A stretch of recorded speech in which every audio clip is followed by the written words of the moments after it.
శ్రీరామ్. శ్రీమాత్రే నమః. శ్రీ గురుభ్యో నమః. 2024 సంవత్సరం ఆగస్టు మాసంలో ద్వాదశ రాశుల వాళ్ళకి, అలాగే ద్వాదశ లగ్నాల వాళ్ళకి ఈ మాసం యొక్క రాశి ఫలితాలు. ఈ మాసంలో గోచార గ్రహస్థితిలో యొక్క రాశి ఏ రాశుల్లో వాళ్ళు గతులై ఉన్నారు, ఈ విషయాన్ని మనం ప్రథమంగా తెలుసుకుందాము. వృషభ రాశిలో గురుదేవుడు అలాగే మంగళ్ వీళ్ళిద్దరూ సంచారం చేస్తూ ఉన్నారు. 26వ తారీఖు వరకు కూడా ప్లానెట్ మంగళ్, గ్రహదేవత మంగళ్ వృషభ రాశిలోనే సంచారం ఉంటుంది. 27వ తారీఖు నుంచి ఆయన వృషభ రాశి నుంచి మిథున రాశిలోకి వెళ్తున్నారు. గురుమంగళ యోగానికి 27వ తారీఖు ఆగస్టు 27వ తారీఖున బ్రేక్ పడిపోతుంది. కర్కాటక రాశిలో సూర్యనారాయణమూర్తి సంచారము.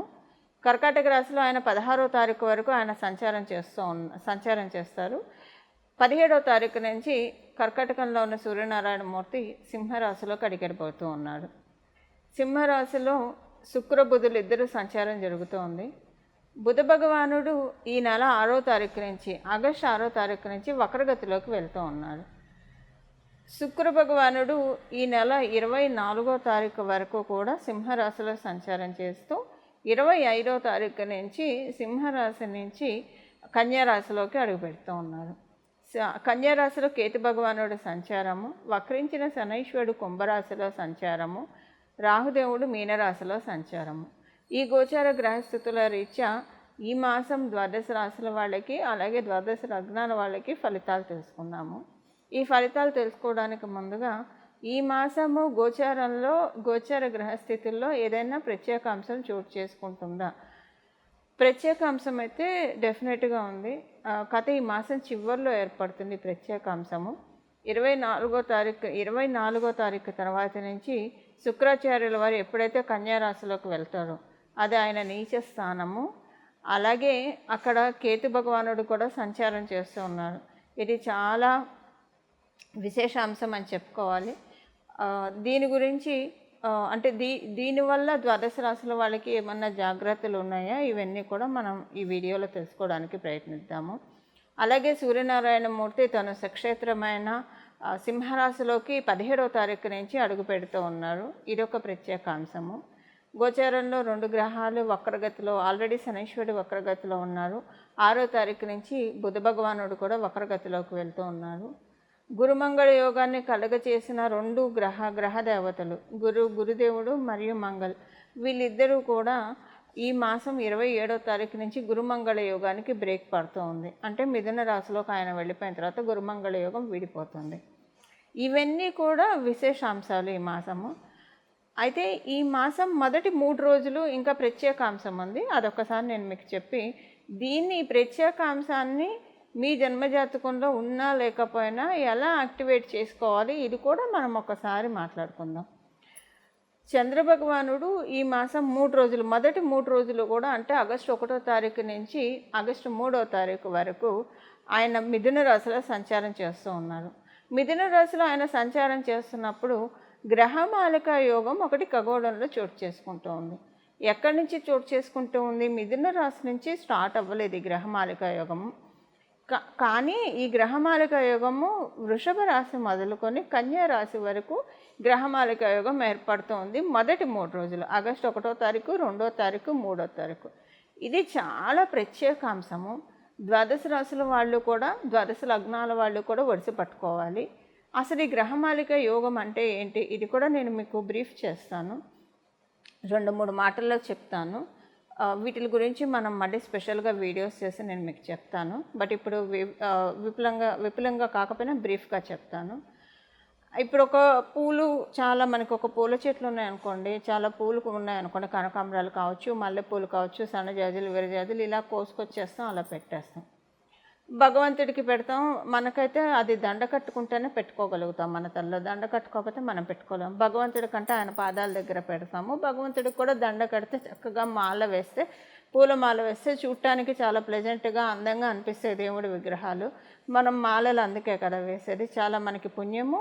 అక్కడ చూడటానికి కూడా అలంకరణ చాలా బాగా అనిపిస్తుంది. ఇదే మనం పెట్టుకోవాలంటే పూలన్నీ విడివిడిగా, అంటే ఆడవాళ్ళ గురించి నేను చెప్తున్నా, పూలన్నీ విడివిడిగా చల్లా చెదురుగా ఉంటాయి. ఎలా పెట్టుకుంటాం? మనం పెట్టుకోలేం. వాటన్నిటిని మనం ఏం చేస్తాం, చక్కగా ఒక దండలాగా కుట్టి, ఒక దండలాగా కట్టి, కొంతమంది చాలా గుత్తిగా అల్లుతారు, కొంతమంది విడివిడిగా అల్లుతారు. సో ఎవరికి ఇష్టానుసారం వాళ్ళు చక్కగా కట్టేసేసి మ్యాక్సిమం గుత్తిగానే అల్లుతారు. అంటే ఎక్కడ గ్యాప్ లేకుండా చాలా దగ్గర పెట్టి అల్లుతారు. ఇది మనం తలలో పెట్టుకుంటే చాలా అందంగా కూడా ఉంటుంది చూడటానికి. అయితే ఈ గ్రహమాలిక యోగం కూడా అలాంటిదే. ఎప్పుడైనా సరే పూలు విడివిడిగా ఉన్నప్పుడు వచ్చేదానికంటే కలిసి ఉన్నప్పుడు చూడటానికి అందంగా ఉంటాయి. అలాగే గ్రహ సంపత్తి, ఈ గ్రహమాలిక యోగం అంటే ఇప్పుడు వృషభ రాశిలో, మిథున రాశి, కర్కాటక రాశి, సింహరాశి మరియు కన్యా రాశి, ఈ 5 రాశుల్లో కూడా గ్రహమాలిక యోగం ఏర్పడింది. ఈ 5 రాశుల్లో గ్రహాలన్నీ చక్కగా అలైన్ అయ్యి ఉన్నాయన్నమాట. ఇది ఇంకొక మీకు అర్థం చెప్పాలంటే, ఏదైనా ఒక ఫంక్షన్ ఆర్గనైజ్ చేస్తూ ఉన్నాం అనుకోండి.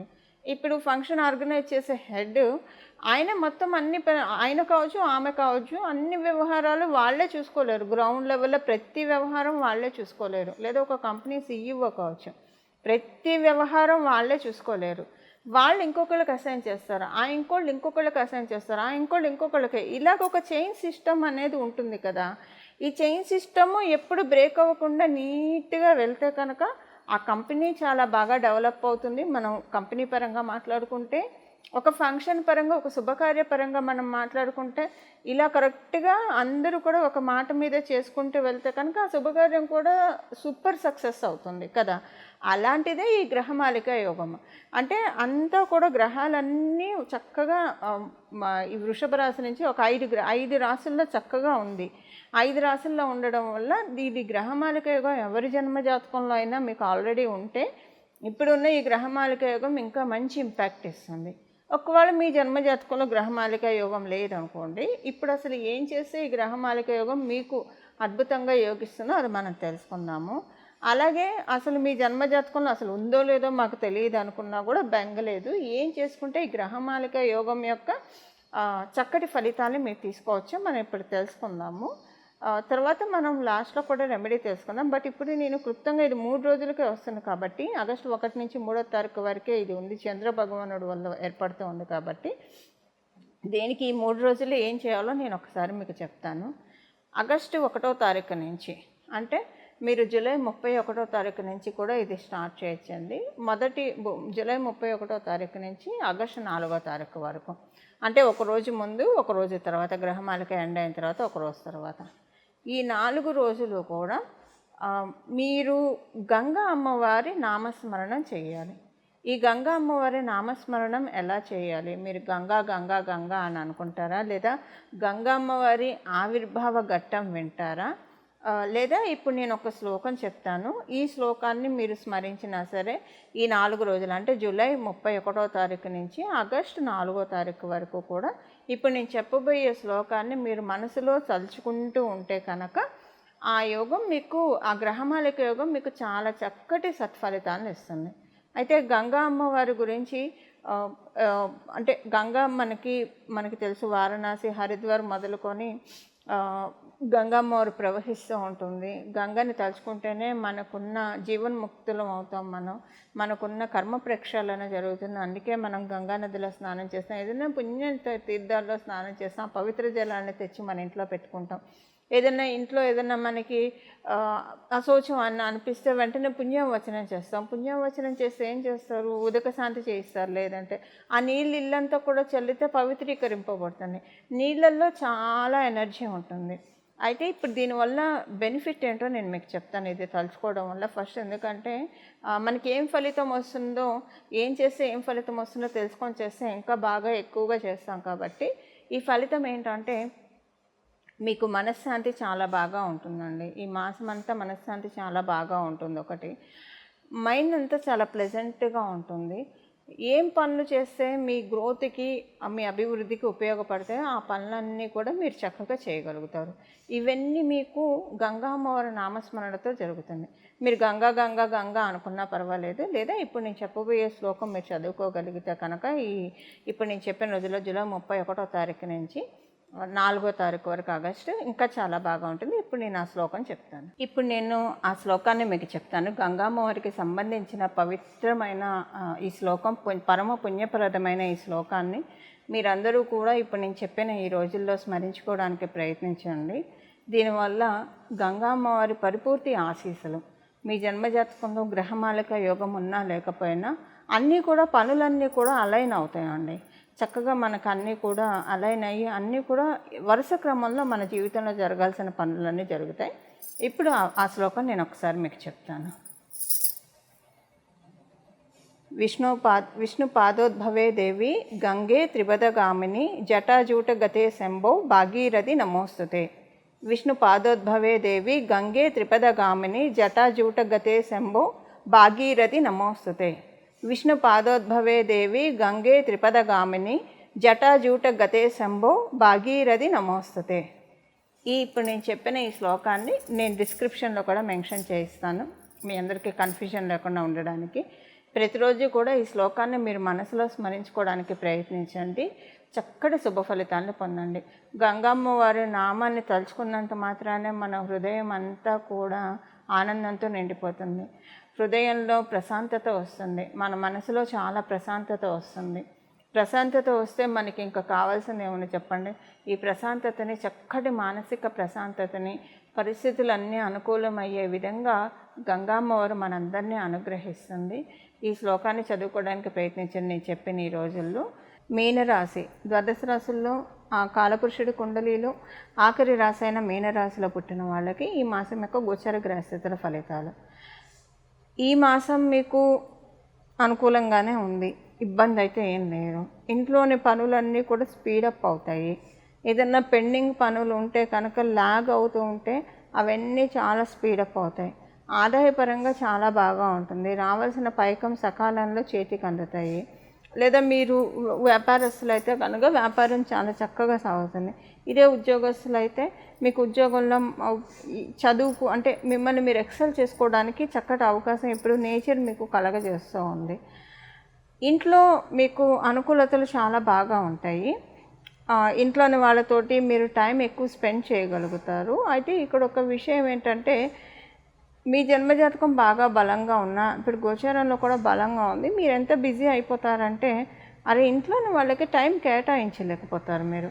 ఇది మీకు మనసులో ఒక గిల్ట్ ఉంటుంది, అరే ఇంట్లోని వాళ్ళకి టైం కేటాయించలేకపోతున్నానే అన్న బాధ అయితే మీకు డెఫినెట్గా ఉంటుంది.